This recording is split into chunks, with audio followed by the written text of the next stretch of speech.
कई बार छोटी सी भी चिंगारी कब विश्व युद्ध की लपटों में बदल जाए ये कोई नहीं जानता। और एक हफ्ते में एक ऐसा ही नया मोर्चा खुला है जिसमें तीसरे विश्व युद्ध की आहट सुनाई दे रही है। सीरिया को लेकर टर्की और अमेरिका में पहले से ही टक्कर चल रही है, लेकिन अब आर्मीनिया और अजरबैजान की जंग ने दोनों देशों को आमने सामने लाकर खड़ा कर दिया है। ये दोनों ही देश यूएसएसआर यानी सोवियत संघ से अलग हुए देश हैं और इनके बीच सुलह करा पाना रूस के राष्ट्रपति व्लादिमीर पुतिन के लिए भी मुश्किल है।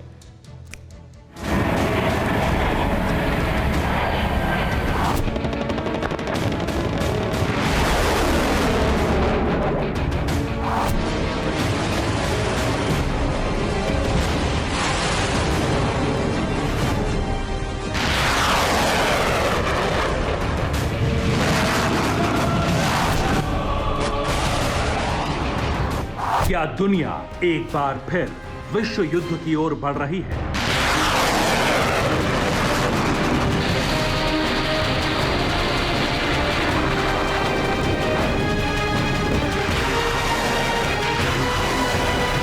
क्या एक छोटी सी चिंगारी से पूरी दुनिया ही खाक होने वाली है?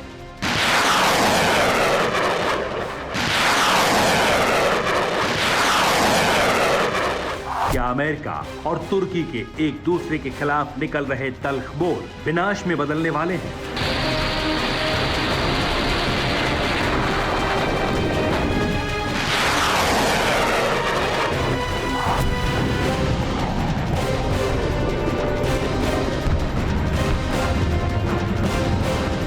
और क्या अमेरिका के राष्ट्रपति डोनाल्ड ट्रंप और तुर्की के राष्ट्रपति एर्दोगान रण क्षेत्र में टकराने वाले हैं?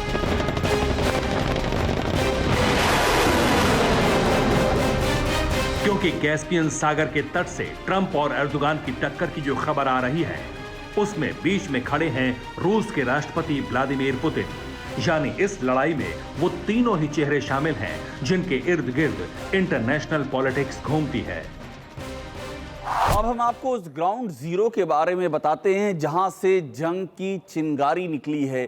सोवियत संघ से अलग होकर के दो अलग देश बने अजरबैजान और आर्मीनिया के बीच में एक हफ्ता पहले जंग छिड़ गई, लेकिन अब ये जंग बेकाबू हो चली है। खतरनाक बात यह है कि ये जंग दो छोटे देशों के बीच की जंग बनकर नहीं रह गई है, बल्कि इसमें दुनिया के 3 शक्तिशाली देश कूद पड़े हैं। यह है अजरबैजान और आर्मीनिया का बॉर्डर, जहां दोनों देशों ने सीज फायर तोड़ा है। आर्मेनिया अधिकृत काबार्ख में दोनों देशों की सेना आपस में भिड़ी हुई है। दोनों देशों की तोपें गरज रही हैं और होवित्जर से गोले भी बरस रहे हैं।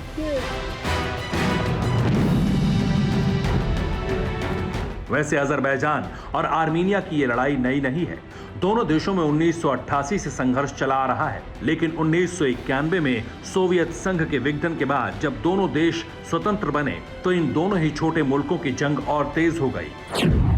अजरबैजान रूस, ईरान और तुर्की से घिरा है, जबकि आर्मेनिया पश्चिम में तुर्की और उत्तर में जॉर्जिया से घिरा है।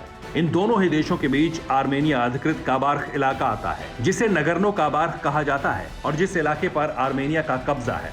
उसी नगर्नो काबार्ख के टाबुश इलाके में एक हफ्ते पहले अजरबैजान ने हमला कर दिया और आर्मेनिया ने जब जवाबी हमला किया तो इस हमले में अजरबैजान के जनरल की मौत हो गई। इसी के बाद तुर्की ने आर्मेनिया के खिलाफ मोर्चा खोल रखा है और अपने हथियारों की नुमाइश शुरू कर दी है। आर्मेनिया को धमकी देनी शुरू कर दी है कि उसे जनरल की मौत की कीमत जरूर चुकानी पड़ेगी।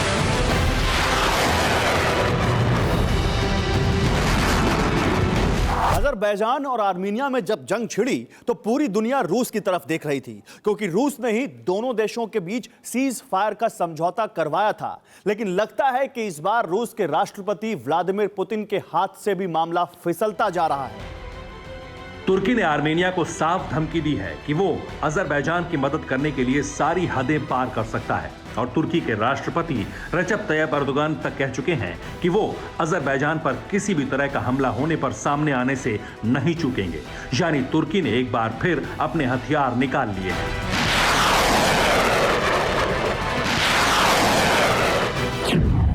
युद्ध के हालात में तुर्की अगर अजरबैजान के साथ खड़ा है तो अमेरिका के राष्ट्रपति डोनाल्ड ट्रंप आर्मीनिया के साथ है और दोनों देशों के बीच मध्यस्थ की भूमिका में रूस है। लेकिन असल खतरा जंग आगे बढ़ने को लेकर है, क्योंकि अगर जंग आगे बढ़ी तो रूस को भी एक पक्ष में आना होगा और तुर्की या अमेरिका से टकराना होगा। यानी दो देशों की लड़ाई में एक बार फिर विश्व युद्ध का मोर्चा तैयार हो रहा है। रूस ने दोनों देशों के बीच छिड़ी जंग पर गंभीर चिंता जताई है, जबकि अमेरिका अभी पूरी परिस्थिति को परखने में लगा है।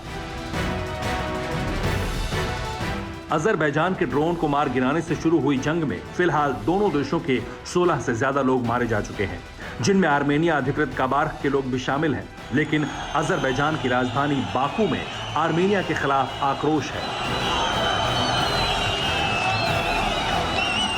अब अजरबैजान ने धमकी दी है कि वो आर्मेनिया के न्यूक्लियर प्लांट पर मिसाइल से हमला करने वाला है और तुर्की अजरबैजान को ऐसा करने के लिए उकसा भी रहा है।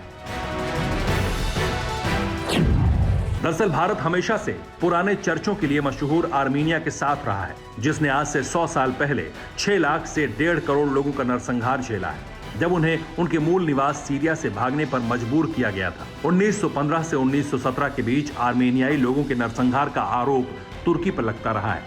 अब उसी आर्मेनिया के खिलाफ तुर्की ने एक बार फिर आग उगलनी शुरू कर दी है, ये जानते हुए भी कि जंग के मैदान में भड़की ये चिंगारी तीसरे विश्व युद्ध को दावत दे सकती है।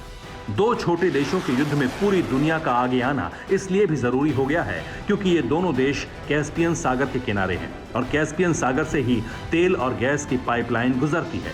अब पूरी दुनिया रूस की ओर सांसें थाम कर देख रही है, क्योंकि ये रूस पर निर्भर करता है कि कैस्पियन सागर में अमन होगा या आग लगेगी। Bureau report, TV9 Bharatvarsh. News top 9 रोज सुबह 7 बजे और शाम 7 बजे सिर्फ TV9 भारतवर्ष पर।